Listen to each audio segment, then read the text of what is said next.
السلام علیکم ورحمۃ اللہ ان الحمد للہ والصلاۃ والسلام علی رسول اللہ۔ عقل و شعور سے عاری انسانیت کن کن کو اپنا معبود بنانے لگی، آئیے دیکھتے ہیں ان آیات میں۔ اعوذ باللہ من الشیطان الرجیم، بسم اللہ الرحمن الرحیم۔ وَأَنَّهُ كَانَ يَقُولُ سَفِيهُنَا عَلَى اللَّهِ شَطَطًا، وَأَنَّهُ، اور حقیقت یہ ہے کہ کانا یقول، قال اس نے کہا، یقول وہ کہتا ہے، کانا یقول وہ کہا کرتا تھا، سفیہنا، سفیہ بے وقوف، نا ہمارا، سفیہنا ہمارا بے وقوف، علی اللہ اللہ پر، اللہ کے بارے میں، اللہ کی وجہ سے اللہ کا لفظ یہ ریالت میں ہے، شططا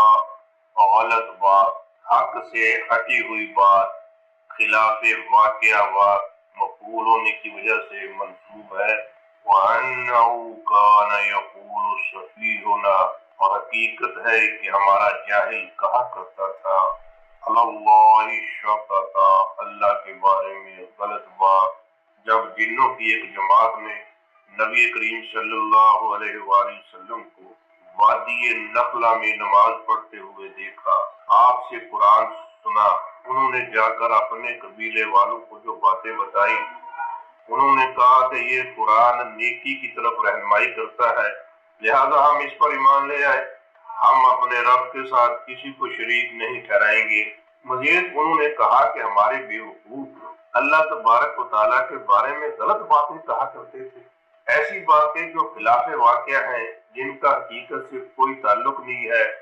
جیسے اللہ تعالیٰ کی اولاد ہے، یا یہ کہنا کہ اللہ تبارک و تعالیٰ کے اختیارات میں اور بھی شریک ہیں، ہمارے بیوقوف ایسی باتیں کہا کرتے تھے۔ وَأَنَّا ظَنَنَّا أَن لَّن تَقُولَ الْإِنسُ وَالْجِنُّ عَلَى اللَّهِ كَذِبًا، ان حقیقت ہے، نا ہم نے، وَأَنَّا اور حقیقت ہے کہ ہم نے، ظننا،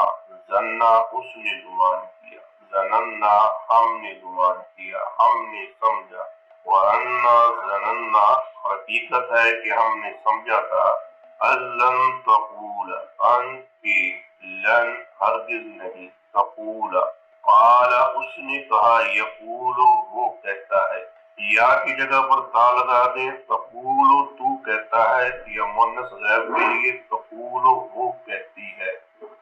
لن تقول کہ ہرگز نہیں کہے گی، کون؟ الانس انسان، والجن اور جن، علی اللہ اللہ کے بارے میں، کاذبا جھوٹ، وَأَنَّا ظَنَنَّا أَن لَّن تَقُولَ، اور یقیناً ہم سمجھتے تھے کہ ہرگز نہ کہے گا، الانس والجن انسان اور جن، علی اللہ کاذبا اللہ کے بارے میں کسی قسم کا جھوٹ۔ یعنی انسانوں اور جنوں نے اللہ کے بارے میں کیا کیا جھوٹی باتیں بنا رکھی ہیں۔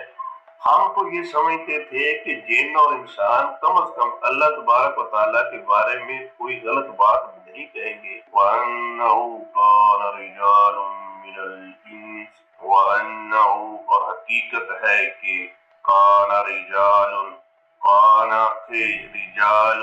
کئی لوگ، من الانس انسانوں میں سے، وَأَنَّهُ كَانَ رِجَالٌ مِّنَ الْإِنسِ اور حقیقت یہ ہے کہ کئی سارے لوگ انسانوں میں سے،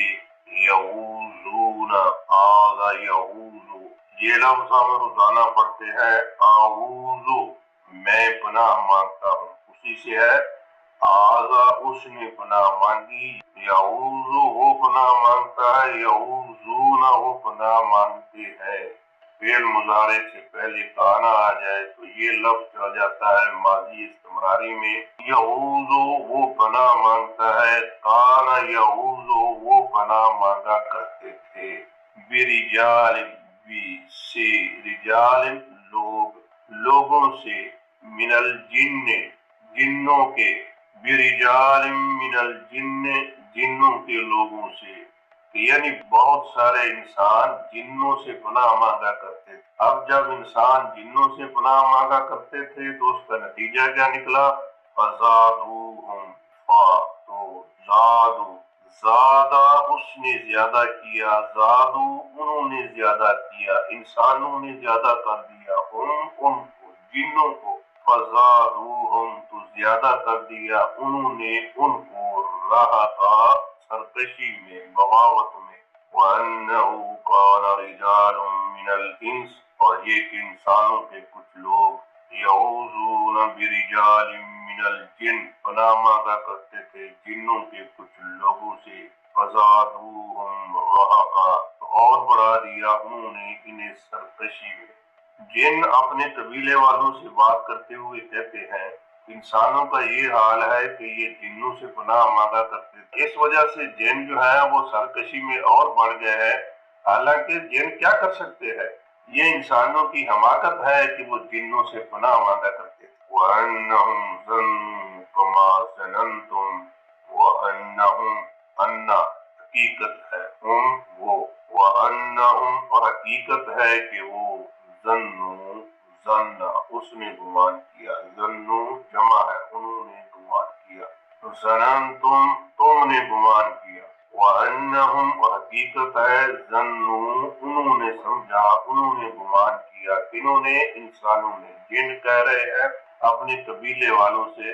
کہ انسانوں نے سمجھا، کما جیسا کہ ظننتم تم نے سمجھ رکھا ہے، تم نے گمان کیا ہے، اللہ یبعث ان کے، لن یبعث بعثا اس نے اٹھایا، یبعث وہ اٹھائے گا، کون؟ اللہ تعالیٰ اٹھائے گا مرنے کے بعد، یبعث اٹھائے گا، اللہ یبعث کہ ہرگز نہیں اٹھائے گا، اللہ احدن اللہ تعالیٰ کسی کو، احدن مفعول ہونے کی وجہ سے منصوب ہے، وَأَنَّهُمْ ظَنُّوا كَمَا ظَنَنْتُمْ اور یہ کہ انہوں نے سمجھ لیا تھا جیسا کہ تم نے سمجھا ہے، اللہ یبعث اللہ احدا کہ ہرگز نہیں اٹھائے گا اللہ کسی کو۔ جنوں کا وہ گروہ جنہوں نے قرآن سنا وہ اپنے قبیلے والوں سے کہہ رہے ہیں کہ جیسا تمہارا گمان ہے کہ اللہ تبارک و تعالیٰ مرنے کے بعد نہیں اٹھائے گا، ایسا ہی انسان بھی خیال کرتے ہیں، حالانکہ یہ غلط ہے۔ اللہ تبارک و تعالیٰ مرنے کے بعد دوبارہ زندہ کرے گا۔ یہ گفتگو جن اپنے قبیلے والوں سے کر رہے ہیں، اللہ تبارک و تعالیٰ کو ان کی بات ایسی محبوب لگتی ہے کہ اس کو قرآن کی شکل میں نازل فرما دیتے ہیں۔ جنوں کے جس گروہ نے قرآن سنا وہ سمجھتے تھے کہ جن اور انسان اللہ تعالیٰ کے بارے میں جھوٹ نہیں بول سکتے، لیکن حقیقت حال ہے کہ انسان بھی جھوٹ بولتے ہیں اللہ تبارک و تعالیٰ کے بارے میں، جن بھی جھوٹ بولتے ہیں۔ ہم دیکھ رہے ہیں کہ سوشل میڈیا میں لوگ دھڑا دھڑ پوسٹیں بڑھا رہے ہوتے ہیں اور جن میں اللہ تبارک و تعالیٰ کے متعلق، نبی کریم صلی اللہ علیہ وسلم کے متعلق اور خصوصاً سیدنا حضرت علی رضی اللہ تعالیٰ عنہ کے بارے میں باتیں لکھ رہے ہوتے ہیں جن کا حقیقت سے کوئی تعلق نہیں ہوتا۔ احتیاط کیجیے، اپنے لیے جہنم نہ خریدیے۔ جیسے مکے والے انکار کرتے تھے کہ مرنے کے بعد اٹھنا ناممکن ہے، ایسے جن بھی یہی سمجھتے تھے۔ حقیقت یہ ہے کہ آج ہم بھی یہ بھول چکے ہیں کہ مرنے کے بعد اٹھنا ہے، دوبارہ اللہ تبارک و تعالیٰ کے سامنے پیش ہونا ہے۔ اسی وجہ سے انسانوں پر ظلم اٹھا رہے ہیں، لوگوں کا ناحق مال کھا رہے ہیں، اللہ تبارک و تعالیٰ کی نافرمانی کر رہے ہیں۔ اگر یقین ہو کہ مرنے کے بعد دوبارہ اٹھنا ہے، اللہ تبارک و تعالیٰ کے سامنے پیش ہونا ہے، تو ایسا نہ کرتے۔ عرب کے لوگ جب سفر کیا کرتے، اگر ان کا کسی جنگل میں ٹھہرنا ہوتا تو پھر جنگل کے سردار جن سے یہ پناہ مانگا کرتے تھے کہ اے جنوں کے سردار ہم تیری پناہ میں آتے ہیں۔ تو جنوں نے اس بات کا تذکرہ کیا ہے کہ انہوں نے کہا کہ اس وجہ سے جن جو ہے اور زیادہ سرکش ہو گیا ہے۔ انسان بھی ایسا گیا گزرا ہے جس چیز میں تھوڑی سی طاقت دیکھتا ہے اس کو اپنا معبود بنا لیتا ہے، کہیں پتھر کے بنے ہوئے بتوں کی پوجا کر رہا ہے، کہیں جانوروں کی پوجا کر رہا ہے اور کہیں جنوں کو اپنا معبود بنائے بیٹھا ہے۔ جنوں کا کیا اختیار ہے کہ وہ کسی کو بنا دے سکے؟ یہ تو اللہ تبارک و تعالیٰ کے اختیار میں ہے۔ نبی کریم صلی اللہ علیہ وسلم کا فرمان ہے کہ اگر تم کسی جگہ پر قیام کرو تو یہ کلمات پڑھ لو، اعوذ بکلمات اللہ التامات من شر ما خلق، تو جب تک تم وہاں ٹھہرے رہو گے تمہیں کوئی چیز نقصان نہیں پہنچائے گی۔ ہاں یہ نوٹ کیجئے، کیا جو چیز کسی کے اختیار میں ہو وہ اس سے تک مانگنا یہ جائز ہے۔ اللہ تبارک و تعالیٰ کا بھی حکم ہے تعاونوا علی البر، اچھائی کے کاموں میں ایک دوسرے سے تعاون کرے۔ جیسے ہم کسی سے کہہ دیتے ہیں کہ مجھے پانی کا گلاس دیں، مجھے فلاں چیز دیں، کسی سے کچھ چیز مانگ لیتے ہیں، کسی سے کچھ تعاون یا مدد لیتے ہیں، تو یہ جائز ہے۔ ناجائز وہ ہے کہ جو کسی کے بس میں نہیں ہے، اختیار میں نہیں ہے، وہ چیز اس سے مانگنا۔ جہاں تک بات انسان کے اختیارات میں ہے تو وہ چیز اس سے مانگی جا سکتی ہے۔ جیسا کہ نبی کریم صلی اللہ علیہ وآلہ وسلم جب طائف سے واپس آئے تو مکے والوں سے خدشہ تھا کہ وہ آپ کو مکے میں داخل نہیں ہونے دیں گے، اگر آپ داخل ہو گئے تو وہ آپ پر زیادتی کریں گے۔ تو پھر آپ نے اپنے غلام زید بن حارثہ رضی اللہ تعالی عنہ کو اخنس بن شریک کے پاس بھیجا کہ جائے اسے کہے کہ مجھے پناہ دے۔ اخنس بن شریک نے انکار کر، تو پھر آپ نے انہیں سہیل بن عمر کے پاس بھیجا، سہیل بن عمر نے بھی انکار کر دیا۔ پھر آپ صلی اللہ علیہ وسلم نے مطعم بن عدی کے پاس بھیجا، تو مطعم بن عدی نے اپنے بیٹوں کو بیت اللہ میں لے جا کر اعلان کیا کہ میں نے محمد صلی اللہ علیہ وسلم کو پناہ دی ہے، اب اس کی طرف کوئی ہاتھ نہیں بڑھا سکتا۔ جب مطعم بن عدی نے پیارے پیغمبر صلی اللہ علیہ وسلم کو پناہ دی تو پھر آپ صلی اللہ علیہ وسلم مکے میں داخل ہوئے۔ تو اس کا مطلب یہ ہے جو بات انسانوں کے بس میں ہے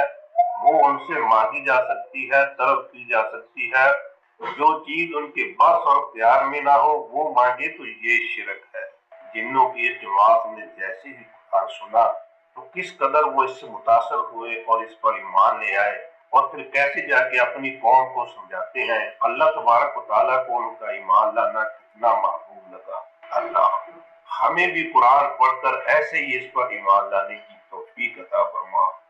وما توفیقی الا باللہ۔